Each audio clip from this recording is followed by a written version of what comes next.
강수가 당신 아들이야? 독고탁은 믿을 수 없다는 듯 장미애를 노려봤습니다.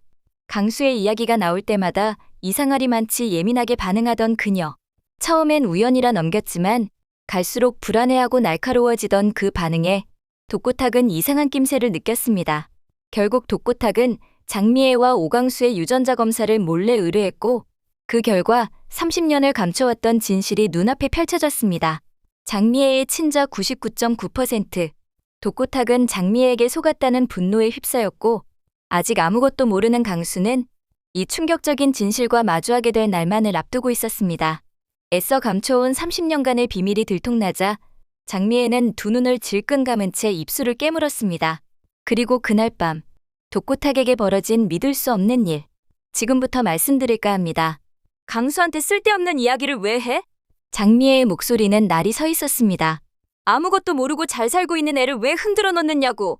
거실 한가운데 두 사람의 기싸움이 팽팽하게 엇갈렸습니다.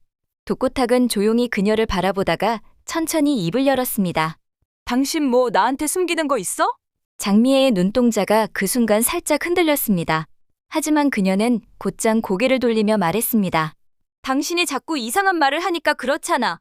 그 아이는 지금 그 상태로 그냥 살아도 아무 문제 없어요. 괜히 들쑤시지 마요. 그러자 독고탁이 조용히 그러나 단호하게 말했습니다. 그 아이가 오씨가 아니라는 건 당신도 알고 있었지? 그 말에 장미애는 그만 입술을 꾹 다물었습니다. 한마디라도 뱉었다간 무너질 것 같은 침묵이 흘렀고 그 침묵을 독고탁이 무자비하게 깨뜨렸습니다. 강수가 네 아들이야? 순간 장미애의 손끝이 덜덜 떨렸습니다. 한 손은 소파 옆에 놓인 유리컵을 꽉 쥐고 있었고 다른 손은 자신도 모르게 허공을 움켜쥐고 있었습니다. 그 어떤 말도 나올 수 없을 만큼 그녀의 표정은 굳어 있었죠. 강수 얘기만 나오면 당신 표정이 이상해지더라. 괜히 불안해하고 그 애 앞에서는 괜히 조심하고. 그래서 내가 혹시나 하는 마음에 유전자 검사를 해봤지. 이게 그 결과야. 장미애는 그대로 그 자리에 굳어버렸습니다. 그녀의 눈은 점점 커졌고 입술은 하얗게 질려가고 있었죠. 네가 강수 낳은 거 다 나왔다고. 99.9%. 거실의 공기는 숨막히도록 무거웠습니다. 장미애는 주저앉듯 소파에 털썩 앉아버렸고 두 손을 꽉 움켜쥔 채 고개를 들지 못했습니다. 숨소리조차 들릴 듯한 정적 속에서 독고탁의 목소리가 천천히 그러나 분명하게 울렸습니다. 결혼 전에 낳은 자식 하나 숨겨놓고 내 눈앞에서 천연덕스럽게 살았다는 거네? 그는 잠시 말을 멈추고 눈을 치켜올려 장미애를 노려보았습니다. 그게 사람이 할 짓이야? 그 말에 장미애의 어깨가 크게 떨렸습니다. 그 순간만큼은 변명도 눈물도 아무 소용이 없었습니다. 장미애는 떨리는 목소리로 말을 꺼냈습니다.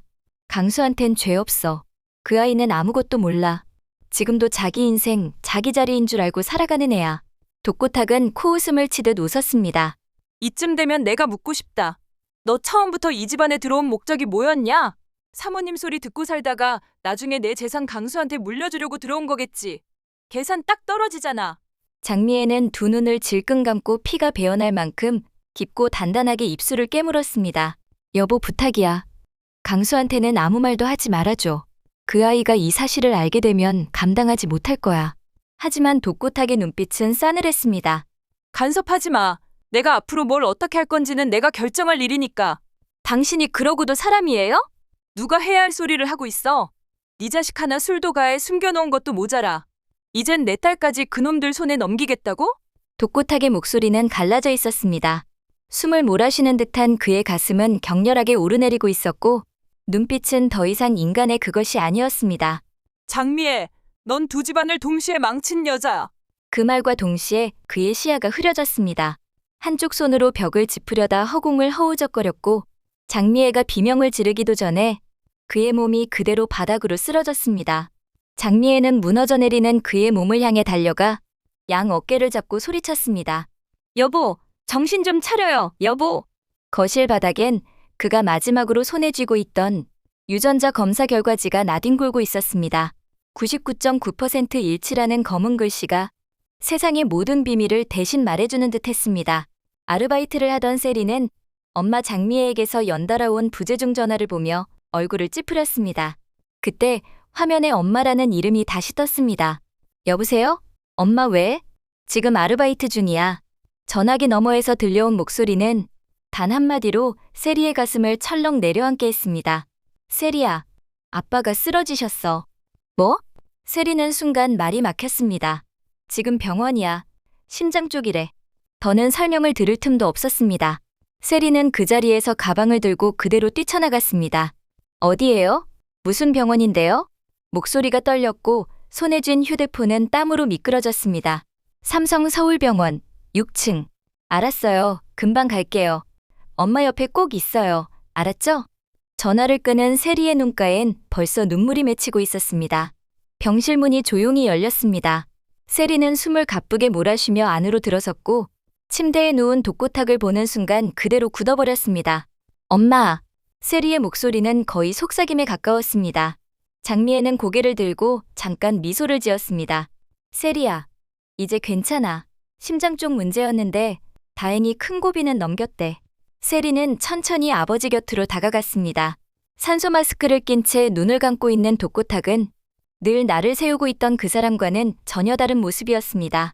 당분간은 절대 흥분하시면 안 된대. 장미애는 조용히 말을 이었습니다.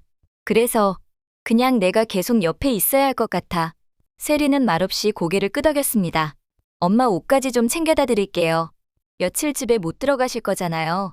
장미애가 말리기도 전에 세리는 이미 가방을 메고 자리에서 일어섰습니다. 금방 다녀올게요. 필요한 거 있으면 문자 주세요.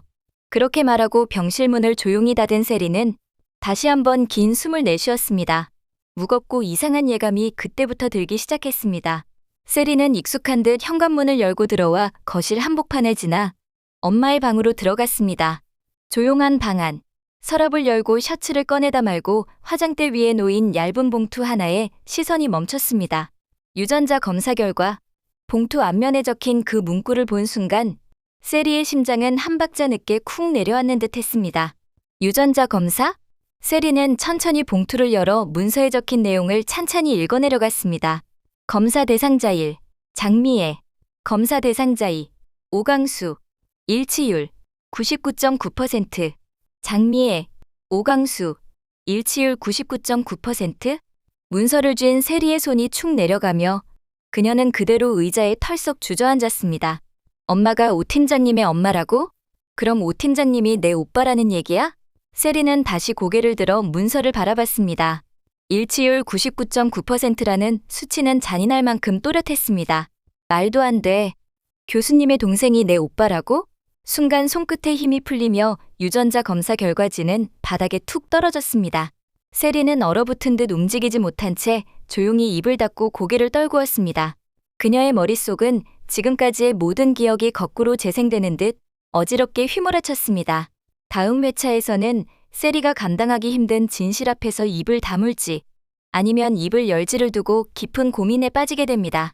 오강수와 오범수 사이, 그리고 엄마 장미애와 아빠 독고탁 사이에서 그녀의 선택은 또 다른 폭풍을 예고하게 되는데요. 세리가 꺼내들 한마디는 모두의 인생을 바꾸게 될지도 모릅니다.